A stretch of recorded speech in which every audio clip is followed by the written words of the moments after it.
Le vent froid de mai me fouettait le visage tandis que je gravissais les marches de marbre du luxueux country club, le domaine du Bois Doré. Mon mari, Henri, me tenait le bras, boitant légèrement.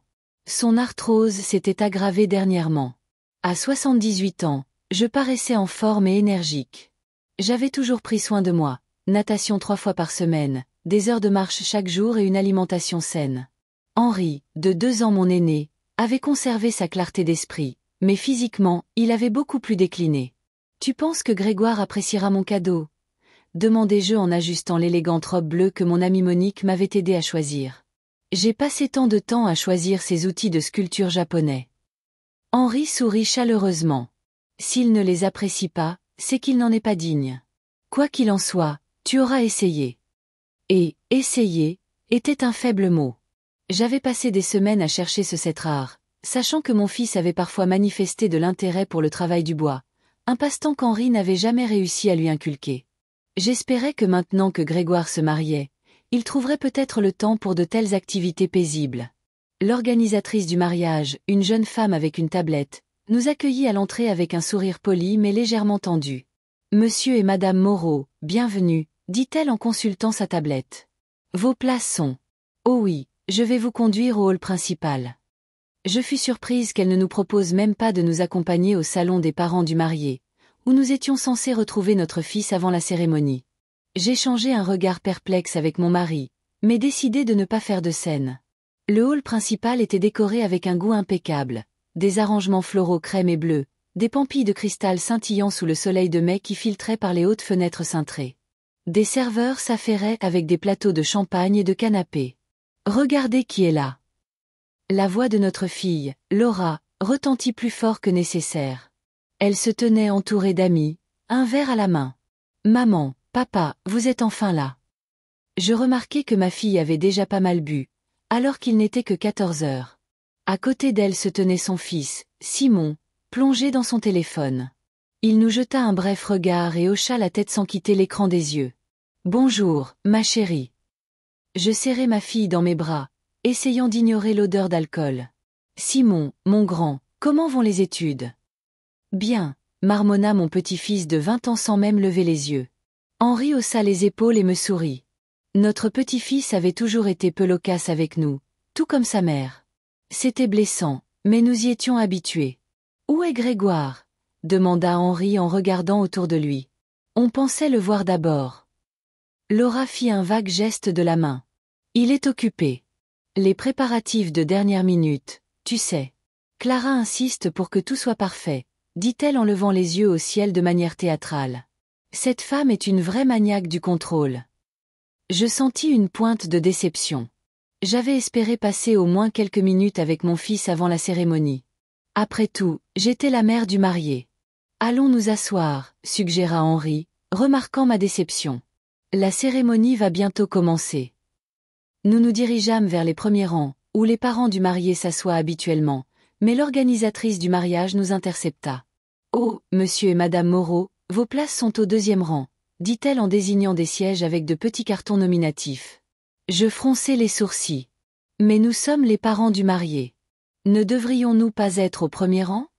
L'organisatrice rougit légèrement. Monsieur Grégoire et mademoiselle Clara ont fait le plan de table. Le 1er rang est réservé à ses parents et aux amis les plus proches du couple. Henri posa sa main sur mon épaule, sentant ma tension. « Ce n'est pas grave, ma chérie. Le 2e rang, c'est très bien. » Je réprimai ma colère et laissai mon mari me conduire à nos places. C'était un détail mineur, me dis-je. Inutile de faire une scène au mariage de mon fils. La cérémonie se déroula à la perfection. Clara était éblouissante dans sa robe de créateur, et Grégoire rayonnait de bonheur. Je ne pouvais même pas être en colère en voyant mon fils si heureux. Lorsque les jeunes mariés échangèrent leurs vœux, j'essuyai rapidement une larme. Après la cérémonie, les invités se dirigèrent vers la salle de banquet pour l'apéritif, pendant que les mariés prenaient des photos. Henri et moi restâmes sur le côté, observant les festivités bruyantes. La plupart des invités étaient des collègues de Grégoire ou des amis de Clara, des jeunes gens brillants qui ne semblaient même pas nous remarquer. Monsieur et Madame Moreau. Édouard Fournier, notre rival de longue date, un homme aux cheveux gris de notre âge, s'approcha de nous. Quelle belle cérémonie! Édouard, Henri hocha la tête avec une politesse contenue. Je ne m'attendais pas à vous voir ici. Grégoire m'a invité, répondit Fournier avec un léger sourire. Nous nous croisons souvent dans les conférences du secteur. Je dois dire qu'il a transformé votre modeste entreprise en un véritable acteur du marché. Je sentis la colère monter en moi. Une modeste entreprise ? Henri et moi avions bâti les industries Moreau à partir de rien, travaillant 16 heures par jour pendant des décennies. Nos équipements industriels spécialisés étaient utilisés dans des usines à travers tout le pays. Et maintenant, Fournier en parlait comme si c'était une petite affaire de famille avant que mon fils ne prenne les rênes. Grégoire ne fait que continuer ce que nous avons commencé, répondis-je froidement. Notre entreprise a toujours été un acteur majeur de l'industrie. Fournier haussa un sourcil. Bien sûr, bien sûr. Je ne voulais pas dénigrer vos accomplissements. J'admire simplement l'énergie de la jeune génération, dit-il en prenant une gorgée de champagne. J'entends dire que vous avez complètement pris votre retraite. Nous avons cédé la gestion quotidienne à Grégoire, répondit Henri, diplomate. Mais nous possédons toujours une participation majoritaire et restons au conseil d'administration. Je me souvins de nos débuts, en 1970. Henri et moi avions tout risqué pour lancer notre propre affaire. Henri était un ingénieur talentueux avec plusieurs brevets, et j'étais une femme déterminée avec le sens des affaires. Ensemble, nous avions créé une entreprise spécialisée dans la fabrication d'équipements industriels sur mesure. Ces années furent difficiles. Je me souviens des nuits blanches passées sur les livres de comptes, à essayer de joindre les deux bouts pendant qu'Henri travaillait dans son atelier à perfectionner les prototypes.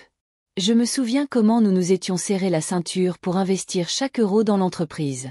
Je me souviens avoir fait du porte-à-porte pour convaincre les clients potentiels de donner une chance à nos équipements. Grégoire et Laura ont grandi dans l'ombre de l'entreprise. Je les emmenais souvent avec moi au bureau quand ils étaient enfants. Ils jouaient sous mon bureau pendant que je négociais des contrats au téléphone. Henri enseignait à son fils les bases de l'ingénierie, espérant qu'il hériterait de son amour pour l'invention. Mais Grégoire s'est avéré être plus comme moi, doué pour les affaires et ambitieux. Il a obtenu un MBA d'une grande école de commerce et est revenu dans l'entreprise avec de nouvelles idées. Au début, j'étais enthousiasmé par son dynamisme. Henri et moi étions fatigués de la routine quotidienne de la gestion.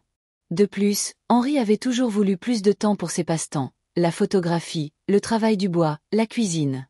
Peu à peu, Grégoire a commencé à nous écarter des prises de décision. Au début, c'était de petites choses, changer de fournisseur sans nous consulter, réorganiser des départements. Puis il a embauché Laura pour diriger le service marketing, bien qu'elle n'ait aucune expérience. J'ai exprimé mes doutes, mais j'ai été rejeté comme étant démodé. Les affaires changent, maman, disait Grégoire. Tu ne comprends pas les tendances modernes. Et maintenant, 5 ans plus tard, Henri et moi étions pratiquement évincés de l'entreprise que nous avions bâtie. Nous possédions toujours 55% des actions, mais Grégoire contrôlait les 45% restants et avait le soutien du conseil d'administration. Il nous demandait rarement notre avis et semblait nous considérer comme des reliques du passé. Mes pensées furent interrompues par la voix forte de Grégoire. « Maman, papa, je vous ai enfin trouvé. » Mon fils, magnifique dans son costume de mariée, se fraya un chemin à travers la foule vers nous. À ses côtés se tenait Clara, radieuse dans sa robe de créateur. « Grégoire, mon chéri. » Je serrai mon fils dans mes bras. Quelle merveilleuse cérémonie.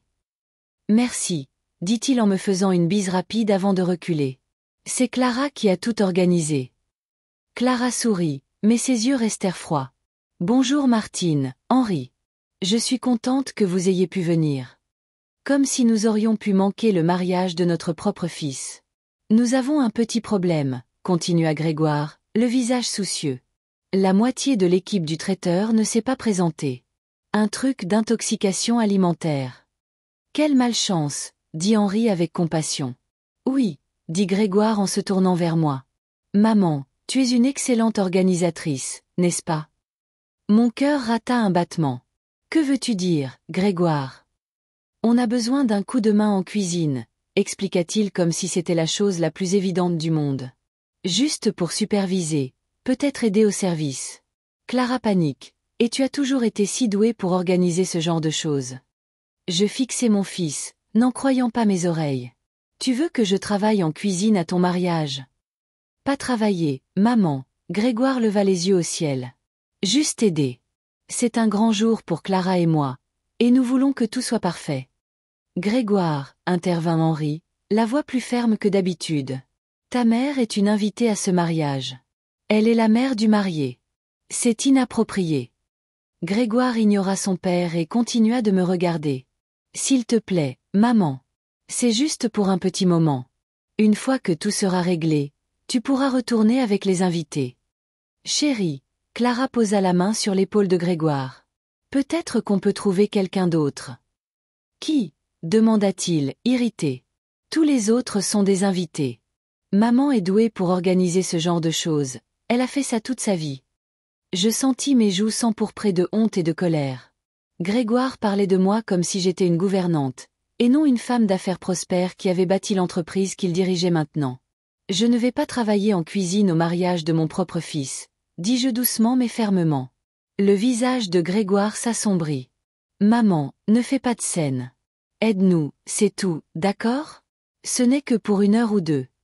Grégoire, c'est inacceptable, intervint à nouveau Henri. Engagez quelqu'un d'autre. Appelez la société de traiteurs et demandez-leur d'envoyer un remplaçant. On n'a pas le temps pour ça, s'exclama Grégoire. Plusieurs des invités les plus proches se tournèrent vers nous. Il baissa la voix. Maman, s'il te plaît. On est désespérés.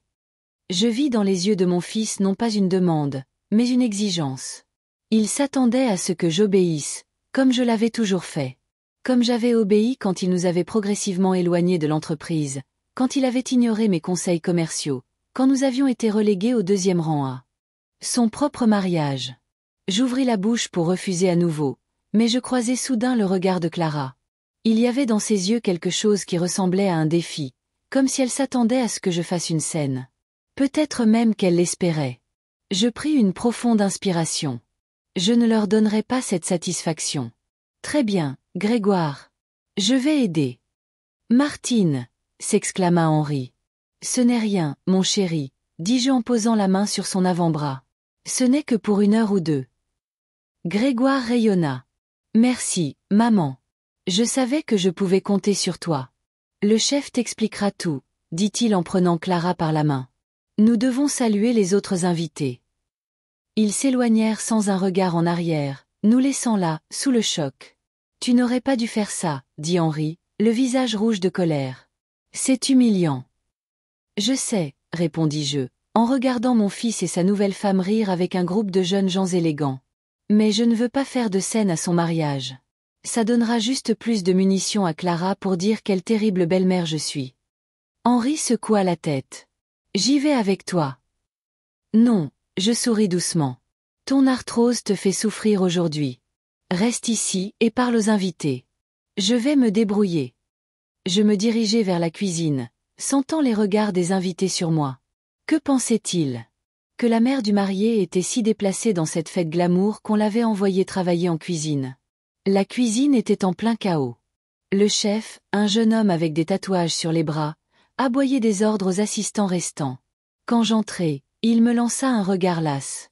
« Vous êtes Madame Moreau? La mère du marié? » « Oui, répondis-je. Mon fils a dit que vous aviez besoin d'aide. » Le chef parut embarrassé. « Pour être honnête, madame, je n'ai rien demandé. C'est monsieur Moreau qui a insisté. » Je hochai la tête. Bien sûr. C'était l'idée de Grégoire. Peut-être même celle de Clara. Un moyen de me mettre à l'écart. Comment puis-je aider? Je passai les 3 heures suivantes en cuisine, à aider à la préparation des plats et à l'organisation du service. Malgré mon âge, je travaillais efficacement et rapidement. Le chef fut impressionné par ma capacité à rester calme dans le chaos et par ma connaissance des subtilités du service. Pendant une pause, je sortis dans un couloir tranquille pour reprendre mon souffle. J'entendis des voix au coin du mur. C'était Clara qui parlait à l'une de ses demoiselles d'honneur. C'est un cauchemar. Elle essaie de contrôler Grégoire en permanence. Tu devrais voir comment elle critique chacune de ses décisions devant tout le monde. Qu'est-ce que tu as fait? Demanda une autre voix féminine. Clara gloussa. Grégoire lui a trouvé une occupation en cuisine. La vieille est là-bas maintenant, en train d'aider au service. Au moins, elle ne sera pas dans nos pattes pendant la réception. Je me figeai, sentant le sang me monter au visage. La vieille. Je m'éloignai, ne voulant pas en entendre plus. Lorsque les plats principaux furent servis, le chef me remercia et me dit qu'il pouvait se débrouiller seul. Je quittai la cuisine, fatigué et humilié. Ma robe de luxe était tachée de sauce et mes cheveux étaient en désordre. Henri m'attendait à l'entrée de la salle de banquet. « Martine !» Il me serra dans ses bras. J'étais si inquiet. Qu'est-ce qui a pris si longtemps? Ils avaient besoin d'aide pour tout le dîner, pas seulement pour les entrées, répondis-je d'une voix lasse. Je ne pouvais pas partir au milieu. Henri regarda ma robe. Tu es tachée. Et tu as manqué la première danse de Grégoire, les discours. Je sais. J'essayais de sourire, mais mes lèvres tremblaient. Allons juste trouver nos places et manger. J'ai faim. Nous entrâmes dans la salle où les invités savouraient déjà leur dîner. Je remarquai que nos places à la table familiale étaient occupées par des jeunes que je ne reconnaissais pas. Peut-être des amis de Clara. Excusez-moi, dit Henri à un des serveurs. Où sommes-nous censés nous asseoir? Nous sommes les parents du marié. Le serveur parut confus. Je ne suis pas sûr, monsieur. Laissez-moi vérifier. Il partit et revint quelques minutes plus tard avec l'organisatrice du mariage. Monsieur et madame Moreau, l'organisatrice sourit nerveusement. Il y a eu un petit cafouillage avec les places. Nous pouvons vous installer une table dans le coin. Dans le coin? Demanda Henri, la voix tremblante de colère. Nous sommes les parents du marié. Henri. Je posai ma main sur son épaule. Asseyons-nous simplement là où on nous le dit. Je suis trop fatigué pour discuter. L'organisatrice nous conduisit à une petite table dans le coin le plus éloigné de la salle, près de la sortie. Il n'y avait pas d'arrangement floral sur la table comme sur les autres, juste un numéro. Nous nous assîmes, nous sentant comme des étrangers au mariage de notre propre fils.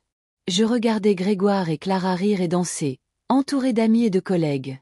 Ils ne remarquèrent même pas que j'étais revenu de la cuisine. Je n'arrive pas à y croire, marmonna Henri en fixant son assiette. Après tout ce que nous avons fait pour lui. Après tout ce que tu as fait aujourd'hui.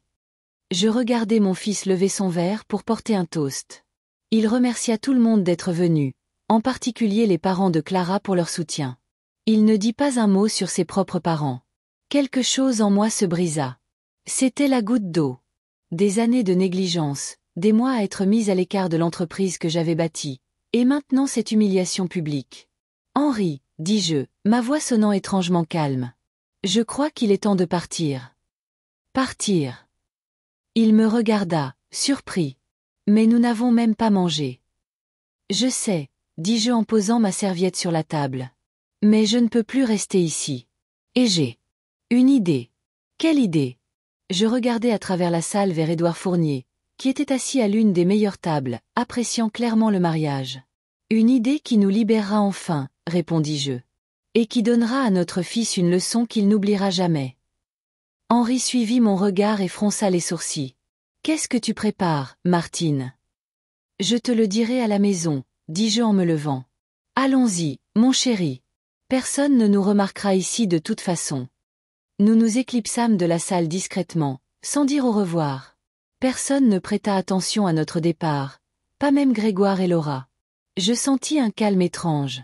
La décision était déjà prise dans mon esprit, claire et définitive. J'allais vendre mes parts. Toutes mes 55%. Et pas à n'importe qui, mais à Édouard Fournier, l'ennemi juré de notre entreprise familiale. Laissons Grégoire sentir ce que c'est que d'être mis de côté, ignoré, considéré comme obsolète et inutile. Et puis, Henri et moi, nous partirions en voyage. Nous verrons le monde. Henri pourra enfin se consacrer entièrement à ses passe-temps, sans la pression d'une entreprise qu'il n'a jamais vraiment aimée. Ce sera notre nouvelle vie. Et elle commencera dès maintenant. Je me suis réveillée tôt, bien qu'Henri et moi soyons rentrés du mariage bien après minuit. Je ne pouvais pas dormir, bouillonnant intérieurement d'humiliation et de ressentiment. Sortant prudemment du lit pour ne pas déranger mon mari, je suis descendue à la cuisine et me suis préparé un café fort. Dans le silence matinal, mes pensées devinrent particulièrement claires. Le téléphone dans ma main affichait 6 heures du matin. C'était trop tôt pour appeler, mais j'ai quand même ouvert mes contacts et trouvé le numéro d'Édouard Fournier. Nous étions concurrents depuis près de 40 ans, mais nous avions toujours maintenu un respect professionnel mutuel. J'ai créé un nouveau message. Édouard, nous devons nous voir. Seul. C'est au sujet de mes parts dans les industries moraux. Martine. La réponse est venue étonnamment vite. Intriguant. 14 heures aujourd'hui, au Café du Lac. J'ai accepté, sentant mon cœur battre plus vite. Pour la première fois depuis de nombreuses années, je faisais quelque chose de vraiment risqué, sans consulter ma famille. C'était effrayant et exaltant à la fois. Henri est descendu vers 7 heures, somnole et maussade. Je n'arrive pas à croire que nous soyons partis sans même attendre le gâteau, marmonna-t-il en se versant un café. Tu voulais vraiment rester là-bas? Demandai-je en haussant un sourcil. Henri soupira et secoua la tête. Non, tu as raison. C'est juste décevant, de la part de notre propre fils. Il ne termina pas sa phrase. Je posai ma main sur la sienne. Je sais. Mais nous en parlerons plus tard. Je déjeune avec Monique aujourd'hui. Je serai de retour pour le dîner. Je décidai de ne pas encore lui parler de la rencontre avec Fournier. D'abord, je devais savoir si c'était une possibilité réelle. L'après-midi, avant de retrouver Fournier, je suis passé par le campus universitaire de Simon. Notre petit-fils louait un petit appartement près du campus, et je lui apportais parfois des plats faits maison et prenais de ses nouvelles. Bien que notre relation ne soit pas des plus chaleureuses, j'espérais toujours pouvoir l'atteindre. Simon ouvrit la porte, l'air agacé, ne s'attendant manifestement pas à de la visite. « Mamie !» Il parut surpris et pas particulièrement heureux. « Qu'est-ce que tu fais là ?»« Je t'ai apporté de la soupe maison et une tarte, » dis-je en tendant le sac de nourriture. « Je peux entrer. » Il s'écarta à contre-cœur pour me laisser passer. L'appartement était un désordre typique d'étudiants, des manuels éparpillés partout, des emballages de nourriture vide et des vêtements sales. « Désolé pour le bazar, » marmonna-t-il. Je n'attendais personne. « Pas de problème, » dis-je en entrant dans la petite cuisine et en commençant à déballer la nourriture. « Comment ça va, l'université ?»« Bien, » dit Simon en s'asseyant sur une chaise et en me regardant. « C'était comment, le mariage, hier ?» Je me figeai un instant en rangeant les boîtes. « C'était intéressant, » répondis-je diplomatiquement. « Maman a dit que vous étiez parti tôt. » J'entendis une note d'accusation dans sa voix. Oui, papy et moi devions partir. Je décidai de ne pas entrer dans les détails. Simon, je voulais te demander. As-tu déjà pensé à voyager? À voir le monde? Il haussa les épaules. Bien sûr. Un jour, quand j'aurai assez d'argent. Qu'est-ce que tu aimerais voir en premier? Simon réfléchit un instant, et je vis une étincelle d'intérêt dans ses yeux. Le Japon, je suppose. Leur technologie, les animes, toute la culture. Je hochai la tête, souriant. Pour la première fois depuis longtemps, il me parlait comme à une personne, pas comme à une vieille femme ennuyeuse. Tu sais, ton grand-père et moi pensons faire un voyage. Peut-être que le Japon sera l'une de nos étapes. Simon ricana, et le moment fut gâché. Vous, voyagez? Maman dit que vous êtes tous les deux trop attachés à l'entreprise pour aller où que ce soit. Je sentis mes lèvres se pincer. Ta mère n'a pas toujours raison, Simon. Les gens traversent différentes phases dans leur vie. Ouais, bien sûr. Il jeta un coup d'œil à sa montre. Écoute, mamie, je dois aller en cours. Merci pour la nourriture. C'était une façon polie de me mettre dehors. Je réprimai un soupir et hochai la tête. Bien sûr, mon chéri. Appelle-nous de temps en temps. En quittant l'appartement de mon petit-fils, je ressentis un étrange mélange de tristesse et de détermination. Simon, comme sa mère et son oncle, nous considérait, Henri et moi, comme des personnes âgées, dépassées, incapables de changer. Eh bien, ils allaient tous avoir une grosse surprise. Le Café du Lac était un endroit calme en périphérie de la ville, où l'on croisait rarement des connaissances. L'endroit parfait pour notre rencontre avec Fournier. Il m'attendait déjà à une table dans un coin, élégant dans son costume gris foncé. « Martine, » dit-il en se levant pour m'accueillir. « Je dois admettre que votre message m'a intrigué. » Je m'assis en face de lui. « Merci d'avoir accepté de me rencontrer, Édouard. » La serveuse prit notre commande, un thé pour moi, un expresso pour lui et nous laissa. Je ne perdis pas de temps en bavardage. « J'ai une proposition qui pourrait vous intéresser. Je suis prête à vendre mes parts dans les industries moraux. Toutes mes 55%. Fournier se figea, sa tasse suspendue au-dessus de sa bouche. Ses sourcils se haussèrent. Toutes les 55%. Il reposa lentement la tasse. Martine, c'est une participation majoritaire. J'en suis consciente, répondis-je sèchement. Votre fils est-il au courant? Non. Et il n'a pas besoin de l'être. Pour l'instant. Fournier s'adossa à sa chaise, m'étudiant.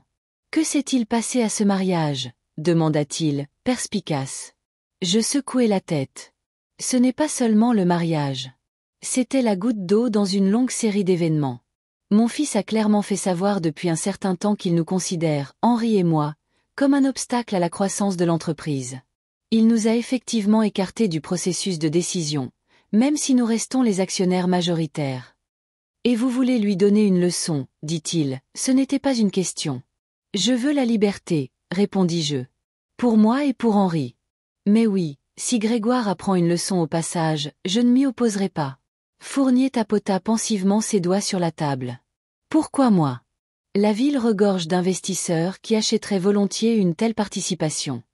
Parce que vous connaissez la valeur de notre entreprise.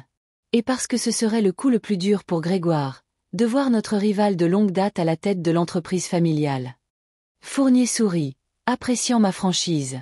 Je vous ai toujours respecté pour votre honnêteté, Martine. D'accord. Je suis intéressé. Mais j'ai besoin d'étudier les états financiers de l'entreprise pour les derniers trimestres. Bien sûr, dis-je en sortant une clé USB de mon sac. Tous les documents nécessaires sont ici. Fournier prit la clé USB, le respect évident dans ses yeux. Toujours prêt à tout, hein? Donnez-moi votre prix. Je nommai un chiffre qui le fit siffler. C'est 20% au-dessus de la valeur marchande, remarqua-t-il. Vous obtenez une participation majoritaire sans combat ni procès, rétorquai-je. Croyez-moi, ça vaut bien la prime de 20%. Fournier m'étudia pendant quelques secondes, puis hocha lentement la tête. Je vous donnerai une réponse dans 3 jours, après avoir examiné les documents. Mais je suis d'accord sur le principe.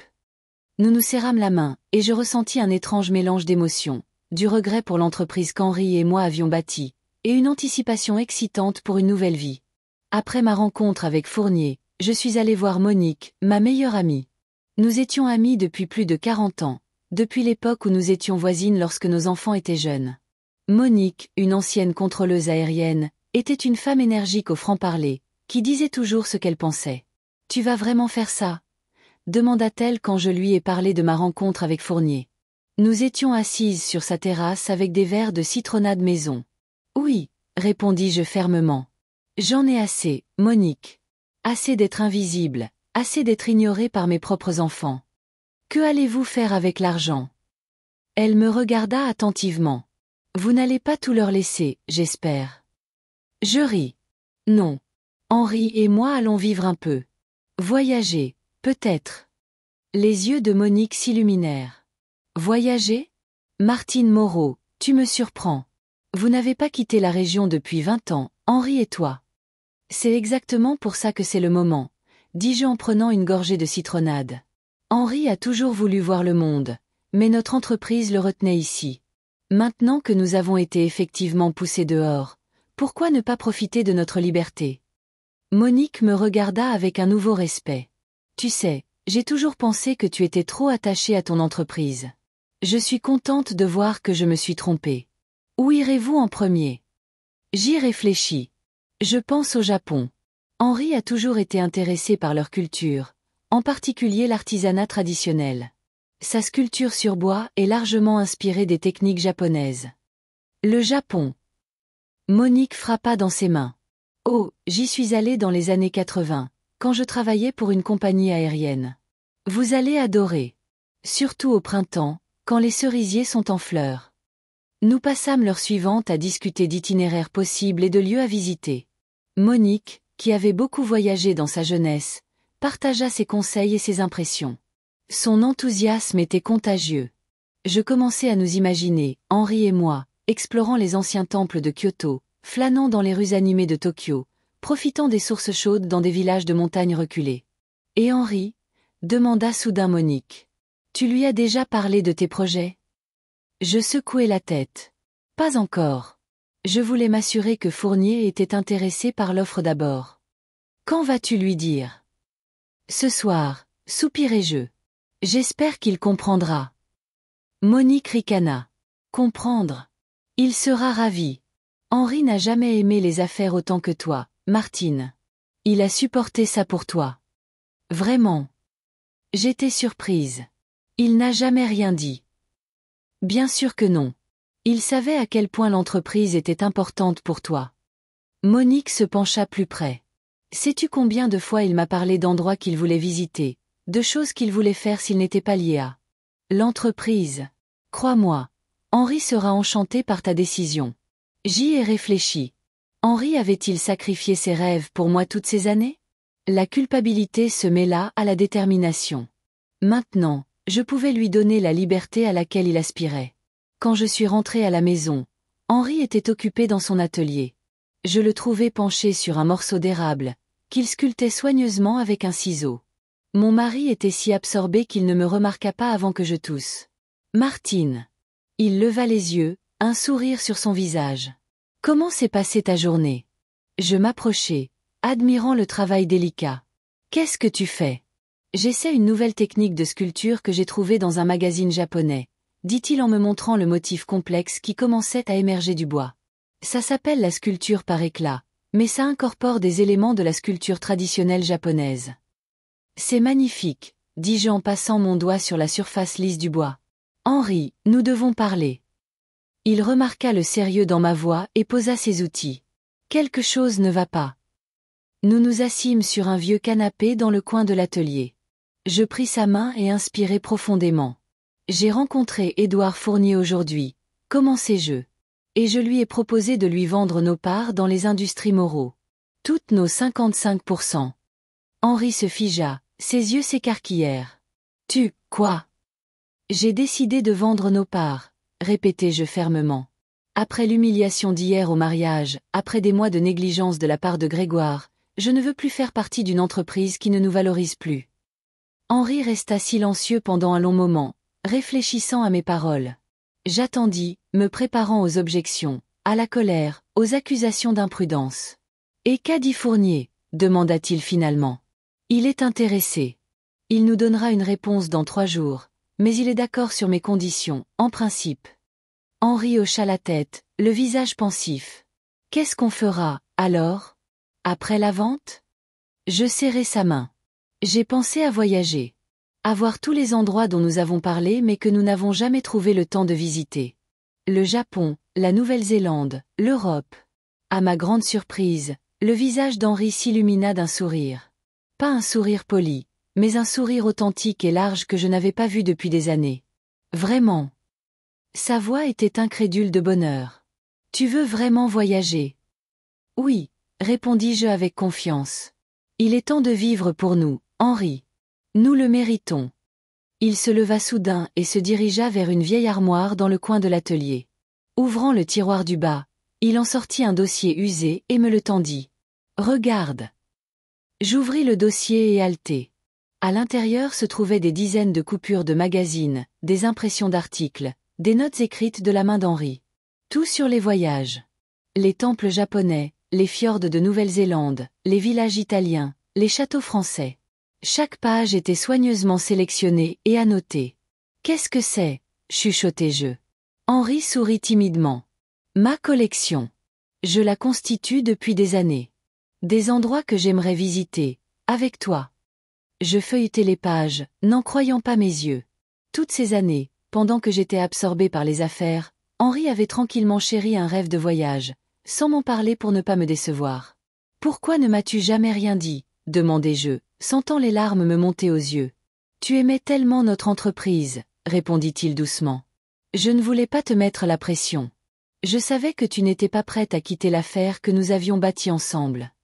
Je levai les yeux du dossier et vis tant d'amour et de compréhension dans son regard que mon cœur se serra. Oh, Henri! Je le serrai dans mes bras. Je suis désolée. Je ne savais pas à quel point tu voulais ça. Ne t'excuse pas. Il me caressa les cheveux. Tu as fait ce que tu pensais être juste.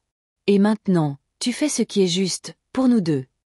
Nous restâmes là, enlacés, à parcourir cette incroyable collection des rêves de mon mari. Chaque page révélait une nouvelle facette d'Henri que je n'avais jamais connue.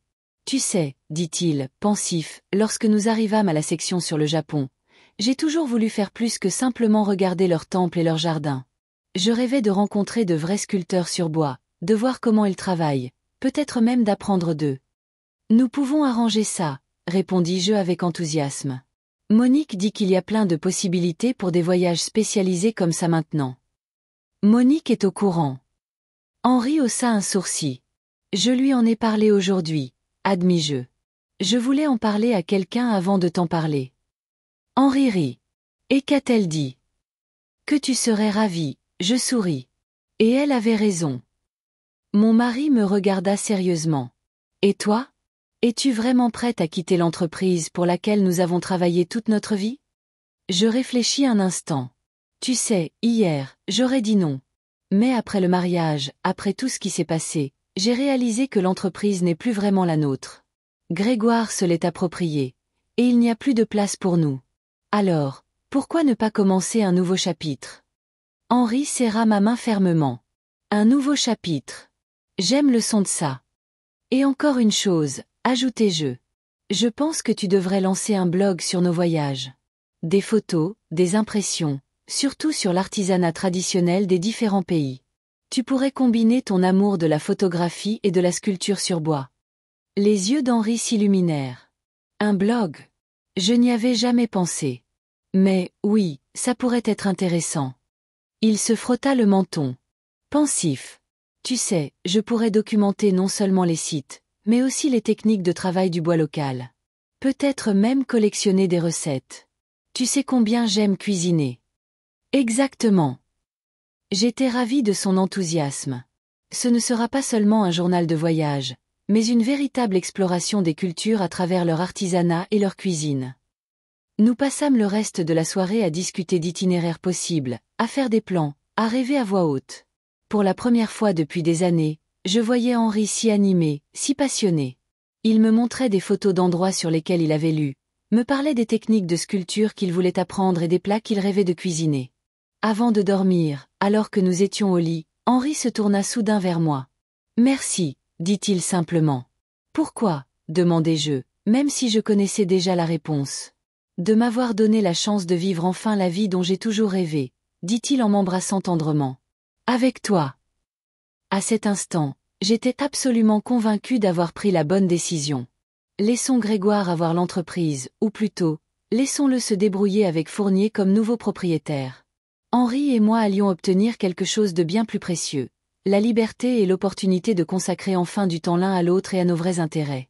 En m'endormant, je pensais à la façon dont ma vengeance, conçue dans un accès de colère et de ressentiment, s'était transformée de manière inattendue en quelque chose de plus. Une porte vers une nouvelle vie pleine d'aventures dont Henri et moi n'avions jamais osé rêver. 3 semaines passèrent comme dans un rêve. Pendant ce temps, Henri et moi avons non seulement finalisé la transaction avec Fournier, mais aussi planifié notre premier voyage. La vente des actions s'est déroulée sans accroc. Édouard, en homme d'affaires expérimenté, a veillé à ce que le processus reste confidentiel, et l'information sur le changement de propriétaire ne devait être rendue publique qu'au retour de Grégoire et Clara de leur lune de miel. Nous étions assis à la table de la cuisine, consultant des brochures sur le Japon étalées devant nous, quand la sonnette retentit. C'était un son sec et exigeant, pas du tout comme les visites habituelles des voisins ou des livreurs. Qui cela peut-il bien être? Henri regarda sa montre, surpris. Il n'était que 8 heures du matin. Je me levai et me dirigeai vers la porte. En l'ouvrant, je vis Grégoire, rouge de colère. Derrière lui se tenait Clara, pâle et tendue. « Qu'est-ce que vous avez fait ?» Grégoire fit irruption dans la maison sans même dire bonjour. « Bon sang, qu'est-ce que vous avez fait ?» Je fermai calmement la porte et me tournai vers mon fils. « Bonjour, Grégoire. Je vois que tu es de retour de lune de miel.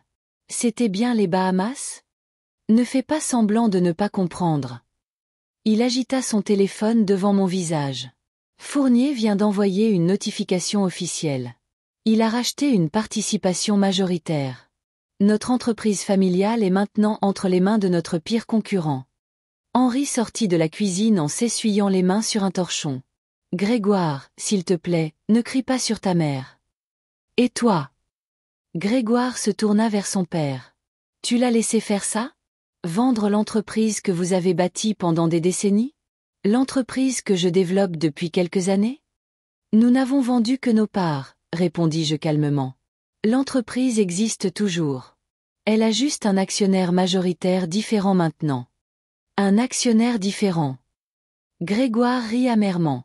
C'est Édouard Fournier. L'homme qui a essayé de nous ruiner pendant 30 ans. Édouard Fournier est un homme d'affaires respecté, rétorqua Henri. Il dirigera l'entreprise comme un professionnel. Clara, qui était restée silencieuse jusqu'alors, fit un pas en avant. Pourquoi avez-vous fait ça? Sa voix était basse, mais accusatrice. Pourquoi maintenant, pendant qu'on est en lune de miel? Je la regardai droit dans les yeux. Le moment n'a rien à voir avec notre décision. Henri et moi pensions à nous retirer depuis longtemps. Et vous ne pouviez pas simplement me céder les parts. Grégoire jeta les mains en l'air. Je suis votre fils. Votre héritier. Oui, tu es notre fils, hochai-je la tête. Mais au cours des dernières années, tu as clairement montré que tu ne nous valorisais ni comme parents, ni comme partenaires commerciaux. Grégoire rougit encore plus. De quoi tu parles? J'ai toujours respecté. Ne continue pas, interrompit Henri, la voilasse. Nous connaissons tous la vérité.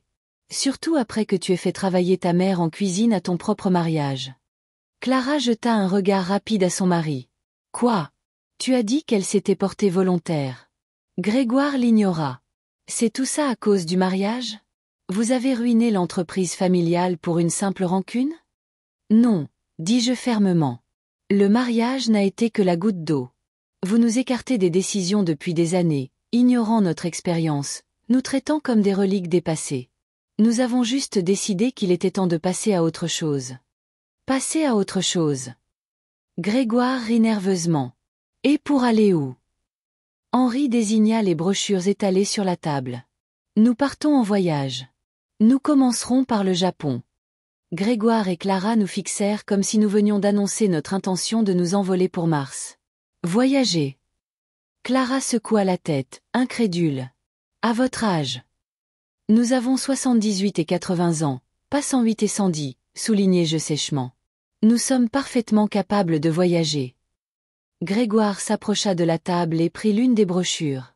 C'est de la folie, marmonna-t-il. Vous avez perdu la tête. Vous avez vendu l'entreprise et maintenant vous allez dépenser votre argent dans des voyages stupides. Ce que nous dépensons avec notre argent ne te regarde pas. Henri lui retira la brochure des mains. Nous l'avons gagnée, et nous avons le droit d'en faire ce que nous voulons. Grégoire passa une main dans ses cheveux, essayant clairement de rassembler ses esprits. Vous réalisez ce que vous avez fait? Fournier a déjà convoqué une réunion extraordinaire du conseil d'administration pour demain. Il parle de restructuration, de licenciement possible. C'est son droit en tant qu'actionnaire majoritaire, soulignai-je. Tout comme c'était ton droit quand tu as réorganisé le département de développement contre notre avis il y a 3 ans. C'était nécessaire pour la modernisation, s'exclama Grégoire. Ces ingénieurs travaillaient avec des méthodes dépassées. Peut-être, convint Henri. Mais tu n'as même pas pris la peine d'en discuter avec nous. Tu nous as juste mis devant le fait accompli. Grégoire serra les poings. Je devais prendre des décisions rapides. Le marché changeait, la concurrence était féroce. Et maintenant, Fournier prendra des décisions rapides, haussai-je les épaules. C'est la loi des affaires. Je n'arrive pas à y croire. Grégoire secoua la tête. Mes propres parents m'ont trahi. Nous n'avons trahi personne, dit fermement Henri. Nous avons simplement pris une décision qui était la meilleure pour nous. Grégoire rit amèrement. La meilleure pour vous? Et la famille? Et l'héritage que vous deviez me laisser, à moi, à Laura, à Simon? L'héritage, ce n'est pas seulement les affaires, répondis-je doucement. Nous espérions que notre héritage serait dans les valeurs que nous avons essayé de vous inculquer. Le respect des aînés, le souci de la famille, la compréhension que les gens sont plus importants que les profits. Clara ricana mais ne dit rien. Fournier va détruire tout ce que nous avons construit, murmura Grégoire, menaçant. Il va licencier des gens, changer la direction de l'entreprise, peut-être même vendre les actifs pièce par pièce. Peut-être, hocha la tête Henri. Ou peut-être qu'il rendra l'entreprise encore plus forte. Édouard a toujours été un bon stratège. Vous le défendez. Grégoire n'en croyait pas ses oreilles. L'homme qui est notre concurrent depuis des années. Nous sommes simplement réalistes, répondis-je. Édouard a payé un bon prix pour les parts, et il a maintenant le droit de gérer l'entreprise comme il l'entend. Tout comme tu l'as géré ces dernières années. Grégoire nous regarda comme s'il nous voyait pour la première fois de sa vie. Vous avez tous les deux changé. Je ne vous reconnais plus. Non, Grégoire, Henri secoua la tête. Nous n'avons pas changé. Tu nous vois juste enfin pour ce que nous sommes, pas pour ce que tu voudrais que nous soyons. Clara prit le bras de son mari. Allons-y, chérie. Nous devons nous préparer pour la réunion de demain. Grégoire la laissa le conduire à la porte, mais s'arrêta sur le seuil. Ce n'est pas fini, promit-il. Je trouverai un moyen de récupérer l'entreprise. Quand ils partirent, Henri et moi échangeâmes un regard. Eh bien, dit-il avec un léger sourire. Le tremblement de terre a commencé. Oui, soupirai-je. Et ce ne sont que les premières secousses. Nous sommes retournés à la planification de notre voyage, mais je ne pouvais m'empêcher de penser à Grégoire. Malgré tout ce qui s'était passé, il était toujours mon fils, et le voir si en colère me faisait mal.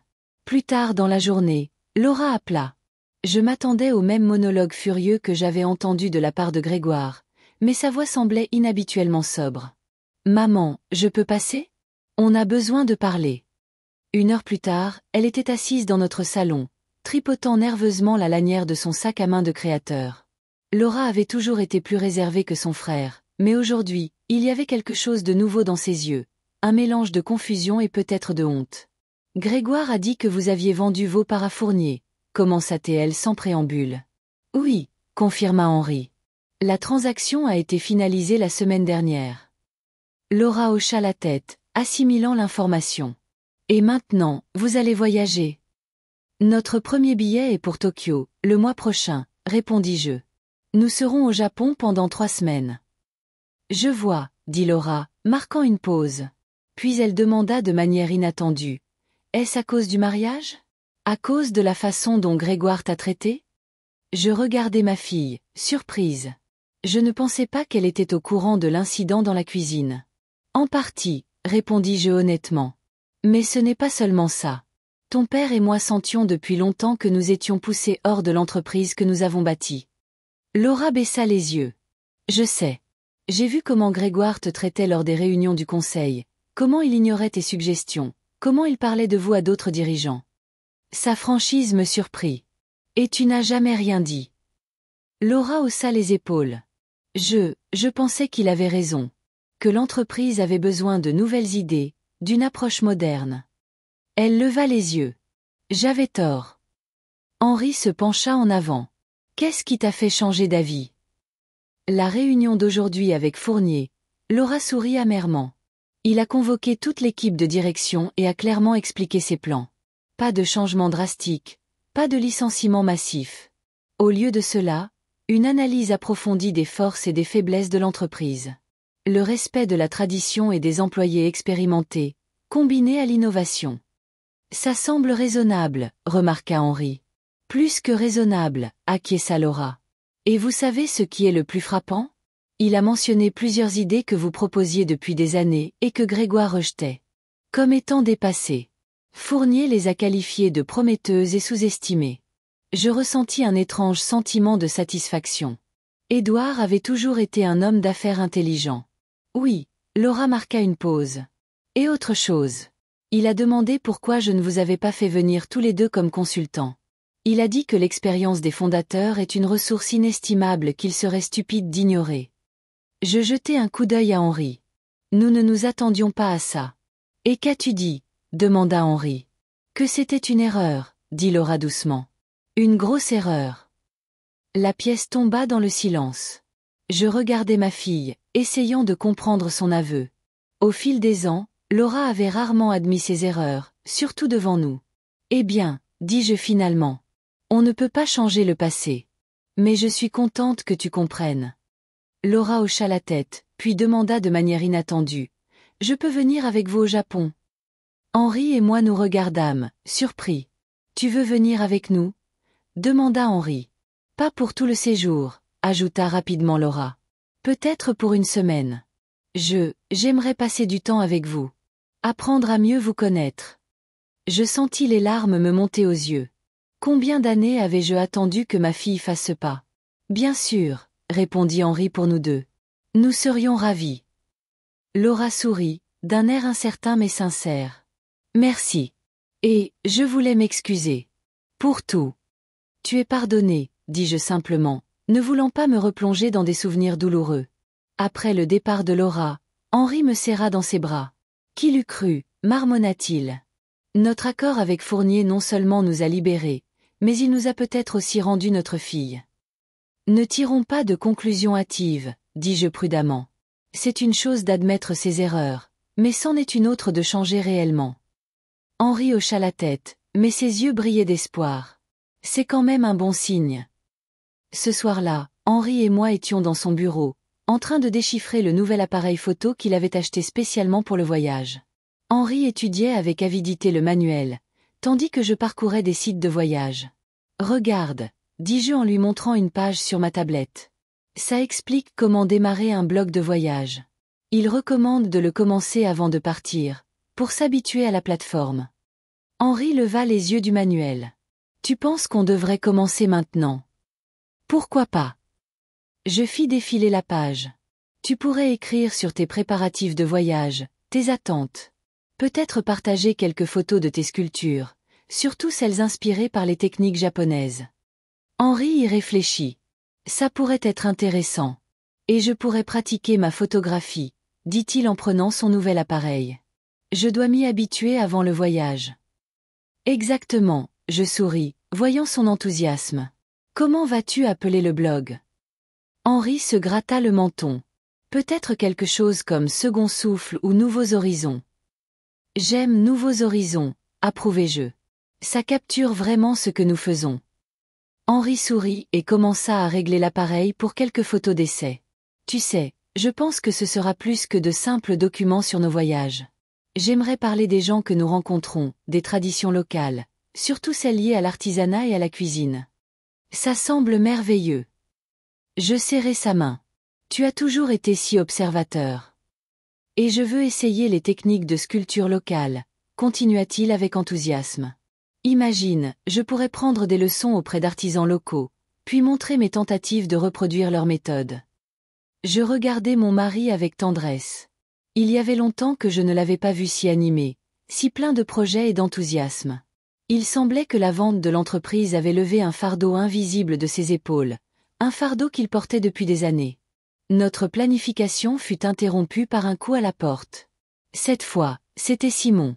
Contrairement à son oncle, il n'avait pas l'air en colère, mais plutôt froid et distant. « Mamie, papy. » Il nous fit un signe de tête. « Je peux entrer. » Nous le fîmes entrer dans le salon.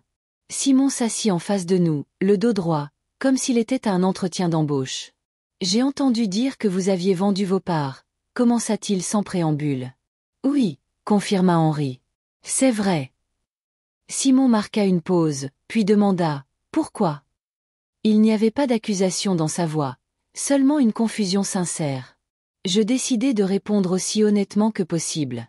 Parce que nous sentions que nous n'étions plus valorisés par l'entreprise que nous avions bâtie. Parce que nous voulons passer le reste de notre vie à faire ce que nous aimons vraiment, voyager. Simon haussa un sourcil. Maman a dit que vous alliez au Japon. Oui, hocha la tête Henri.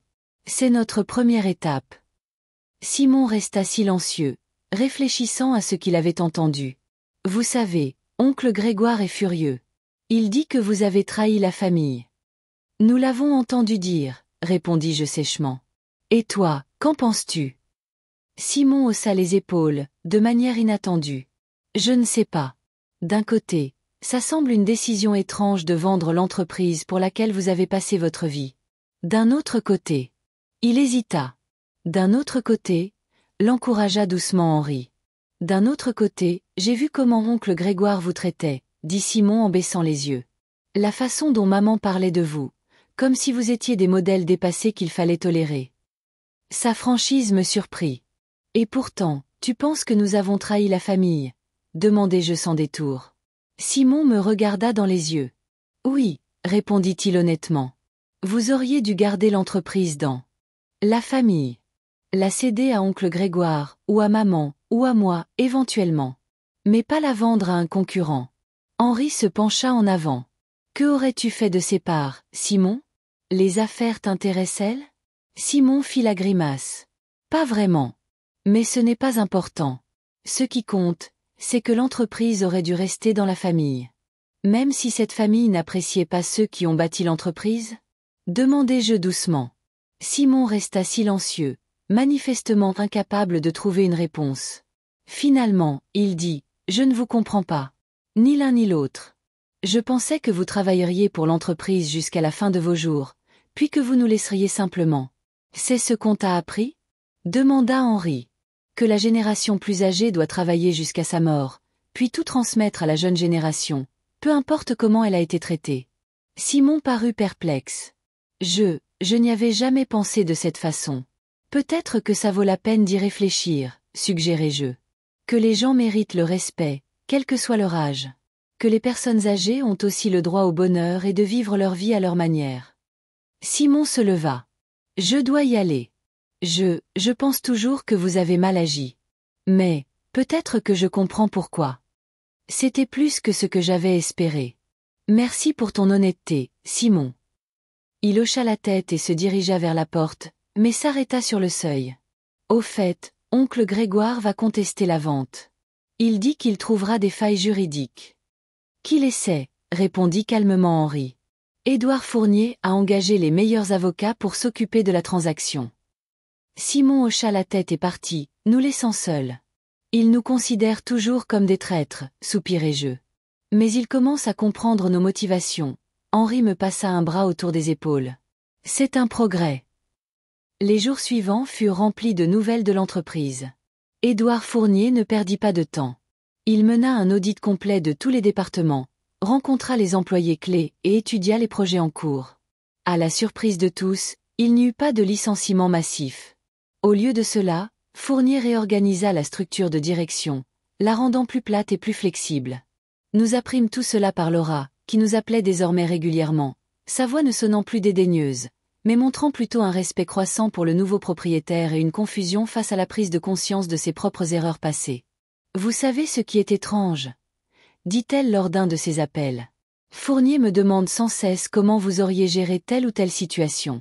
Il a même demandé les anciennes archives de vos propositions que Grégoire avait rejetées. »« Édouard a toujours apprécié l'expérience, » remarqua Henri. « Contrairement à certains, » ajouta Laura, amère. « Je commence à comprendre pourquoi vous avez vendu vos parts. » Grégoire, en revanche, n'abandonna pas. Il engagea une équipe d'avocats pour contester la vente, mais comme Henri l'avait prédit, en vain. Fournier avait anticipé chaque nuance juridique. De plus, il offrit à Grégoire un poste dans l'entreprise, en tant que chef d'une des divisions clés, avec moins d'autorité mais toujours un poste important. Il a refusé, nous dit Laura. Il a dit qu'il ne travaillerait pas pour l'homme qui a volé l'entreprise familiale. Que va-t-il faire maintenant? Demanda Henri. Je ne sais pas, haussa les épaules Laura. Peut-être qu'il lancera quelque chose de son côté. Il a de l'argent et des relations. Clara n'est pas pauvre non plus. J'avais des sentiments mitigés concernant la situation de Grégoire. D'une part, je me sentais désolée pour lui. Il avait vraiment mis beaucoup d'efforts dans l'entreprise ces dernières années. D'autre part, je ne pouvais pas oublier comment il nous avait traités, surtout au mariage. Pendant ce temps, Henri s'affairait à préparer le voyage et à créer le blog. Il avait déjà publié ses premiers articles, sur notre décision de faire un tour du monde à l'automne de notre vie, et sur la façon dont Tokyo nous a accueillis avec une pluie battante en sortant de l'aéroport de Narita. Nous étions sous un auvent, regardant les rues mouillées et scintillantes et les gens qui se dépêchaient avec des parapluies colorés. Malgré la fatigue après un vol de 14 heures, je me sentais étrangement excitée. Nous sommes vraiment là, dit Henri en me serrant la main, ses yeux pétillants d'excitation comme ceux d'un petit garçon. Oui, souris-je. Nous l'avons vraiment fait. Le taxi nous conduisit à un petit hôtel dans le quartier d'Asakusa, une partie traditionnelle de la ville avec l'ancien temple Sansoji et des rues étroites bordées de petites boutiques et de restaurants. Nous l'avions choisi délibérément, voulant nous immerger dans le vrai Japon dès les premiers jours, plutôt que dans la modernité sans visage des chaînes hôtelières internationales. Regarde comme c'est beau. Henri désigna notre chambre avec des tatamis au sol et des cloisons coulissantes en papier, les Fusuma. C'est exactement comme je l'imaginais. Malgré sa fatigue, Henri sortit son appareil photo et commença à photographier la chambre, la vue depuis la fenêtre et les détails du décor traditionnel japonais. Je le regardais avec un sourire. Mon mari, toujours si réservé à la maison, semblait avoir rajeuni ici. Le premier article de blog, c'est pour ce soir, annonça-t-il en regardant les photos. Je l'appellerai arrivé sous la pluie, le premier jour d'une nouvelle vie. Après un court repos, nous partîmes explorer le quartier. Malgré la pluie fine, les rues étaient pleines de monde. Nous avons flâné le long de la rue commerçante Nakamisdori, regardant les souvenirs, les sucreries traditionnelles et l'artisanat. Henri fut particulièrement intéressé par une petite boutique vendant des figurines en bois sculpté. Regarde la précision du travail, dit-il en admirant une figurine de renard miniature. Je me demande quels outils ils utilisent. Le propriétaire de la boutique, un Japonais âgé aux yeux bienveillants, remarqua l'intérêt d'Henri et s'approcha de nous. « Vous vous intéressez à la sculpture ?» demanda-t-il dans un anglais étonnamment bon. « Oui, » rayonna Henri. « Je sculpte le bois moi-même depuis de nombreuses années. » Le propriétaire, qui se présenta comme Takada-san, nous invita dans l'arrière-boutique, qui s'avéra être un petit atelier. Des outils, des morceaux de bois et des œuvres inachevées étaient éparpillés partout. « Ma famille sculpte depuis 4 générations, » dit fièrement Takada-san. « C'est notre héritage. » Henri et Takada-san passèrent les 2 heures suivantes à discuter des techniques de sculpture, des outils et des types de bois. Je voyais les yeux de mon mari s'illuminer d'excitation alors que le maître japonais lui montrait ses couteaux et ciseaux spéciaux, dont beaucoup étaient faits sur mesure. « Je donne un cours de maître mardi prochain, » dit Takada-san alors que nous partions. « Venez si vous le souhaitez. C'est pour les débutants, mais... » « Je ne suis pas un débutant, » sourit Henri. « En sculpture japonaise, tout le monde est un débutant, » le corrigea gentiment Takada-san. « Nos techniques sont différentes de celles de l'Ouest. » Henri accepta de venir au cours de maître, et nous échangeâmes nos coordonnées avec Takada-san. En sortant de la boutique, mon mari avait l'air d'avoir gagné au loto. « Imagine, » dit-il, incapable de contenir son enthousiasme. « Apprendre d'un vrai maître japonais. Je vais absolument écrire à ce sujet dans mon blog. » Ce soir-là, de retour à l'hôtel, Henri s'assit devant son ordinateur portable et commença à écrire son premier vrai billet de voyage. Il passa beaucoup de temps à choisir ses mots, s'efforçant de transmettre ses impressions le plus fidèlement possible. Je l'aidai avec les photos, sélectionnant les meilleurs clichés parmi les dizaines qu'il avait prises pendant la journée. « Tu penses que quelqu'un lira ça ?» demanda-t-il lorsque le message fut prêt à être publié. « Bien sûr, » dis-je en lui serrant l'épaule pour l'encourager. « Nos amis, pour commencer. Et puis, qui sait?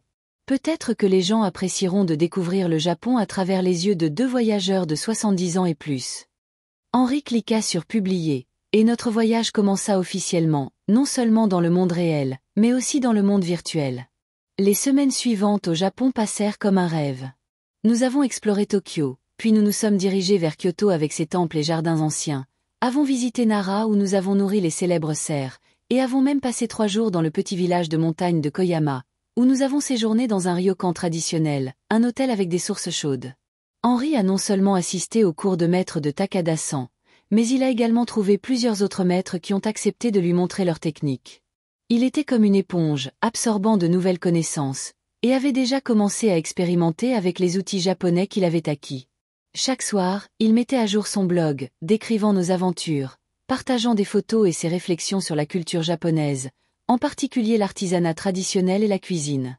À notre grande surprise, le blog commença à attirer l'attention.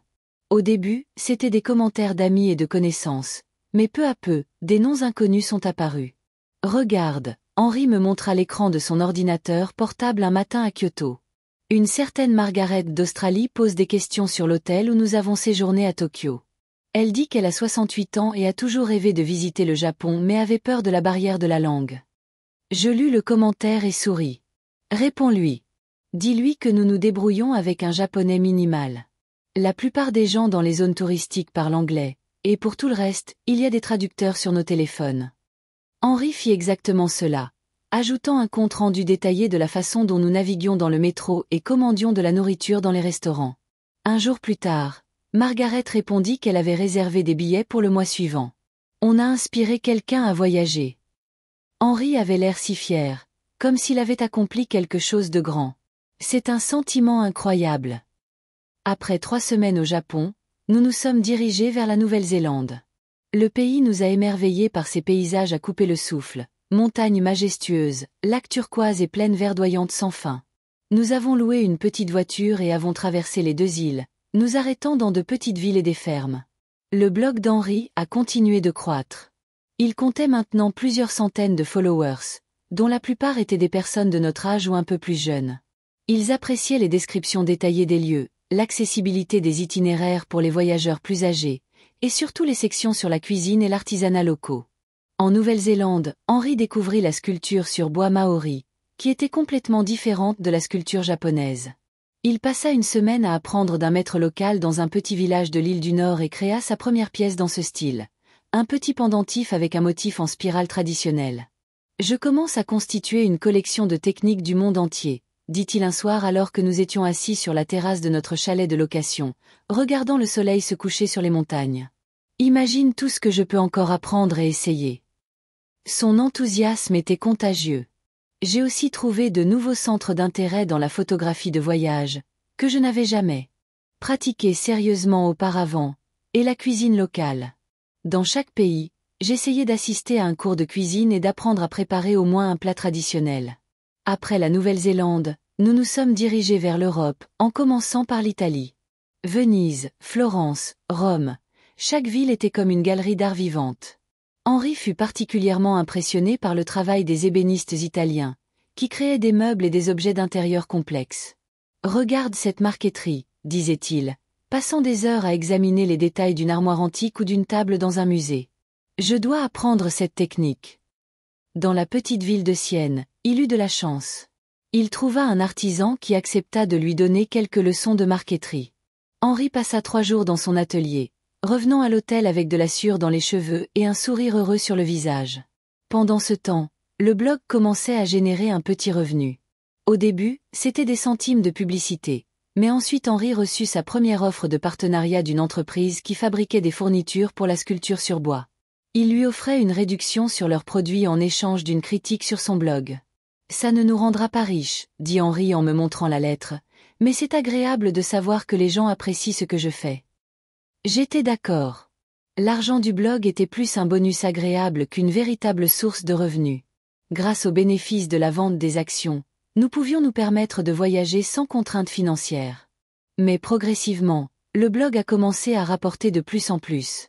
Les annonceurs se sont intéressés à l'audience d'Henri, composée principalement de personnes âgées aisées qui aiment voyager et avoir des passe-temps. À la fin de notre tournée européenne, qui comprenait également la France, l'Espagne et la Grèce, le blog d'Henri comptait plus de 3000 abonnés et générait un revenu modeste mais régulier.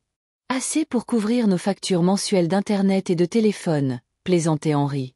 Et peut-être quelques bons dîners au restaurant. Mais ce n'était pas une question d'argent. Le plus important était la joie qu'Henri tirait du blog, de l'interaction avec ses abonnés, de pouvoir partager ses connaissances et ses expériences. Il s'épanouissait sous mes yeux, se transformant d'une personne calme et renfermée en un conteur et explorateur enthousiaste. En Grèce, assis sur la terrasse de notre hôtel avec vue sur la mer Égée, nous avons reçu le premier message de Laura depuis longtemps. Pendant tout ce temps, elle avait suivi nos aventures à travers le blog, laissant parfois de brefs commentaires mais n'essayant pas de nous contacter directement. « Maman, papa, je lis votre blog tous les jours. Je n'aurais jamais pensé que vous étiez capable de telles aventures. J'ai honte de la façon dont je vous ai traité avant. Est-ce que je peux vous appeler? Je veux entendre vos voix. » Je montrai le message à Henri. Il le lut 2 fois, puis hocha la tête en silence.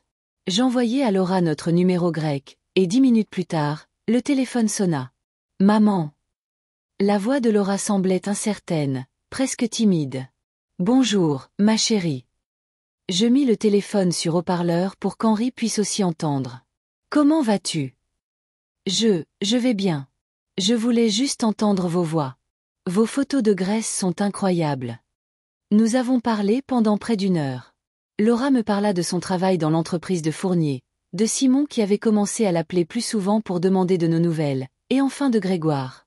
Il essaie toujours de reprendre le contrôle de l'entreprise, dit Laura avec une pointe d'irritation dans la voix. D'abord par les tribunaux, maintenant il essaie de racheter les actionnaires minoritaires pour obtenir plus de voix au conseil d'administration. Et comment ça se passe? Demanda Henri. Pas bien, répondit Laura. Fournier a tout sous contrôle. De plus, l'entreprise se porte mieux que jamais. L'action a augmenté de 20% au cours des 6 derniers mois. Je n'étais pas surprise. Édouard avait toujours été un homme d'affaires avisé. Comment Fournier te traite-t-il? Demandai-je. Bien, dit Laura, semblant surprise. Très bien, en fait. Il m'a promue directrice du marketing pour toute l'entreprise, pas seulement un département comme j'étais sous Grégoire. Félicitations, dit sincèrement Henri. Tu as toujours été talentueuse en marketing. Merci, papa. La voix de Laura vacilla. Tu sais ce qui est étrange? Fournier me demande souvent mon avis. Il dit qu'il apprécie une perspective nouvelle. Grégoire, lui, jamais. Elle ne termina pas la phrase. Je savais ce qu'elle voulait dire. Grégoire n'avait jamais valorisé les idées de sa sœur, la considérant moins compétente. Je suis contente que tu aies trouvé ta place, dis-je. Et que tu sois appréciée. Oui. Laura marqua une pause. Maman, papa. Je dois m'excuser. Pour tout. Pour la façon dont je vous ai traité toutes ces années. Pour avoir soutenu Grégoire quand il vous a poussé hors de l'entreprise. J'étais si aveugle. Ces paroles me touchèrent profondément. Je ne m'attendais pas à une confession aussi sincère. Nous acceptons tes excuses, ma chérie, répondit Henri pour nous deux. Et nous t'avons toujours aimé, quoi qu'il arrive. Je sais, la voix de Laura trembla. Et je ne le méritais pas. Mais maintenant je veux me racheter. Est-ce que je peux venir vous voir? Peut-être pour une semaine? Je ne suis jamais allée en Grèce. Henri et moi échangeâmes un regard et nous sourîmes. Bien sûr, répondis-je. Nous serions ravis de t'avoir. Après avoir parlé à Laura, nous restâmes assis en silence pendant un long moment, regardant la mer. Le soleil se couchait, peignant l'eau de nuances de rose et d'or. Qui l'eût cru, dit finalement Henri. La vente de l'entreprise, qui semblait une décision si dramatique, a en fait tout changé pour le mieux. Pas seulement pour nous, mais aussi pour Laura. Je hochai la tête, pensant aux étranges tours du destin. Ma décision, prise dans un moment de blessure et de vengeance, avait conduit à des résultats complètement inattendus. Henri et moi avions gagné la liberté et un nouveau but dans la vie. Laura avait eu l'opportunité de grandir au sein de l'entreprise sous la direction de Fournier, et plus important encore, avait commencé à réévaluer sa relation avec nous. Et Grégoire? Demandai-je. C'est le seul qui résiste encore au changement. Henri haussa les épaules. Grégoire a toujours été têtu. Peut-être a-t-il besoin de plus de temps pour réaliser que son approche était mauvaise. Ou peut-être ne l'admettra-t-il jamais. Quoi qu'il en soit, nous ne pouvons pas contrôler sa réaction. Il avait raison, bien sûr. Chacun réagit au changement à sa manière. Grégoire avait choisi la voie de la résistance et de la lutte. Laura avait choisi l'adaptation et la réévaluation. Et Henri et moi avions choisi les nouvelles découvertes et les aventures. La semaine avec Laura en Grèce fut une véritable révélation. Pour la première fois depuis de nombreuses années, nous nous parlions vraiment, sans échanger de banalités ni nous disputer sur les affaires, mais simplement en parlant, comme des parents et une fille. Laura nous interrogeait sur nos voyages, les gens que nous avions rencontrés, les nouveaux passe-temps d'Henri. Ton blog est vraiment inspirant, papa, dit-elle un jour alors que nous étions assis dans une petite taverne sur l'île de Santorin. Je l'ai montré à quelques collègues, et ils se sont tous abonnés. L'un d'eux a même dit qu'elle prévoyait un voyage au Japon avec son mari après leur retraite l'année prochaine. Henri rayonna de fierté. Vraiment? Je n'aurais jamais pensé que mes écrits pourraient avoir un tel impact sur les gens. Et comment? Sourit Laura. Tu sais ce qu'ils disent, si ce couple de personnes âgées peut parcourir le monde et apprendre de nouvelles compétences, qu'est-ce qui m'en empêche? C'était exactement ce qu'Henri et moi espérions transmettre à travers le blog. Pas seulement des histoires sur de beaux endroits, mais l'idée qu'il n'est jamais trop tard pour commencer quelque chose de nouveau, voir le monde, apprendre un nouvel artisanat. Et Simon? Demandai-je à Laura. Pense-t-il toujours que nous sommes des traîtres? Laura réfléchit un instant. Je pense qu'il change d'avis. Il a demandé récemment s'il était vrai que papy avait appris la sculpture sur bois japonaise. Je crois qu'il a trouvé ça cool. Vraiment. Henri parut surpris et heureux. Peut-être que je devrais lui apporter quelque chose que j'ai fabriqué avec cette technique. Je pense qu'il aimerait ça, hocha la tête Laura. Tu sais, il n'est pas aussi têtu qu'il en a l'air. Il a juste toujours entendu une certaine version de l'histoire de la part de Grégoire et de moi. Après le départ de Laura, nous avons continué notre voyage, en nous dirigeant vers la Turquie. Là, Henri découvrit l'art de la sculpture sur bois d'olivier et créa plusieurs petits objets dans le style traditionnel turc. Le blog continua de croître. Henri avait maintenant plus de 5000 abonnés, et les revenus de la publicité et des programmes d'affiliation devenaient plus substantiels. Rien de comparable aux bénéfices de notre ancienne entreprise, bien sûr, mais c'était suffisant pour couvrir une partie de nos frais de voyage. Je n'aurais jamais pensé que mes passe-temps pourraient rapporter de l'argent, dit Henri un jour alors que nous discutions d'une autre offre de collaboration, cette fois d'une entreprise qui fabriquait du matériel de voyage pour les personnes âgées. C'est un sentiment étrange, mais agréable. Je compris qu'il ne s'agissait pas tant de l'argent que de la reconnaissance. Henri avait passé toute sa vie dans l'ombre de notre entreprise, où j'étais la figure la plus visible. Maintenant, les gens l'appréciaient pour ce qu'il était, ses compétences, ses histoires, sa vision du monde. En 9 mois de voyage, nous avons visité 12 pays et accumulé d'innombrables souvenirs. Henri a maîtrisé cette technique de sculpture sur bois différente et a créé une collection de petites œuvres que nous transportions soigneusement avec nous. Son blog est devenu un véritable guide de voyage pour les voyageurs plus âgés, avec des conseils détaillés sur les itinéraires accessibles, les hôtels confortables et l'artisanat local. Parfois, nous recevions des messages de lecteurs qui nous avaient croisés lors de leur voyage. Une fois, dans un petit café d'Istanbul, un couple de notre âge s'est approché de nous. « Excusez-moi » commença la femme, incertaine. « Êtes-vous par hasard Henri et Martine Moreau, les auteurs du blog Nouveau Horizon ?» Nous fûmes surpris mais ravis. Il s'est avéré que ce couple canadien suivait notre itinéraire à travers la Turquie en utilisant les conseils d'Henri. Nous avons passé la soirée ensemble, partageant des histoires et des impressions. « Tu vois » dis-je à Henri plus tard, lorsque nous sommes retournés à l'hôtel. « Tu n'es plus seulement un blogueur.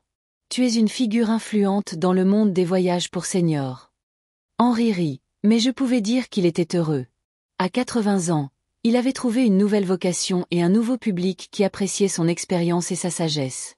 Un matin, alors que nous prenions notre petit déjeuner à notre hôtel à Marrakech, Henri reçut un email qui le fit s'étouffer avec son café. « Qu'est-ce qui ne va pas ?» demandai-je, alarmé. « L'éditeur, » dit-il en me montrant l'écran de sa tablette. « Ils veulent que j'écrive un livre. Sur nos voyages, et sur comment commencer une nouvelle vie après 70 ans. » Je lus l'email. Une petite mais respectée maison d'édition spécialisée dans la littérature de voyage s'était intéressée au blog d'Henri et croyait que son histoire pourrait inspirer de nombreuses personnes âgées. C'est merveilleux. Je serrai mon mari dans mes bras. Tu dois dire oui. Henri avait l'air stupéfait. Un livre. Je n'ai jamais pensé à écrire un livre. Pourquoi pas? Tu as déjà le matériel sur ton blog, et tant d'histoires que tu n'as pas encore partagées. Il hocha la tête, pensif. Peut-être que c'est la prochaine étape, après notre retour à la maison. La pensée de rentrer à la maison était étrange. Après tant de mois de voyage, notre maison à Lyon semblait lointaine et irréelle. Mais nous savions que nous y retournerions un jour, avec de nouvelles expériences, de nouvelles compétences, et peut-être un manuscrit de livre. Ce soir-là, je reçus un message de Laura. Elle écrivait que Fournier lui avait offert le poste de vice-présidente du marketing et du développement. Je n'aurais jamais pensé atteindre ce niveau. Merci de croire en moi, même quand je ne croyais pas en moi-même. PS. Simon demande si papy lui rapportera une de ses sculptures. Ses amis à la fac trouvent ça vraiment cool. Je montrai le message à Henri, et nous sourîmes tous les deux. La vie avait pris un tournant inattendu pour nous tous. L'entreprise que nous avions eu si peur de perdre s'est avérée n'être qu'un chapitre de notre histoire. Il y avait tellement plus à venir, de nouveaux endroits, de nouvelles personnes, de nouvelles opportunités. Tu sais, dit Henri alors que nous nous tenions sur le balcon de notre hôtel, regardant les lumières du soir de Marrakech. Je n'ai jamais été plus heureux que dans ce voyage. Avec toi. Avec de nouvelles découvertes chaque jour. Je pris sa main, sentant la chaleur de sa peau, la peau ridée et familière de l'homme avec qui j'avais passé la plus grande partie de ma vie. Moi non plus, répondis-je simplement. Qui aurait cru que notre meilleur chapitre commencerait à 78 ans?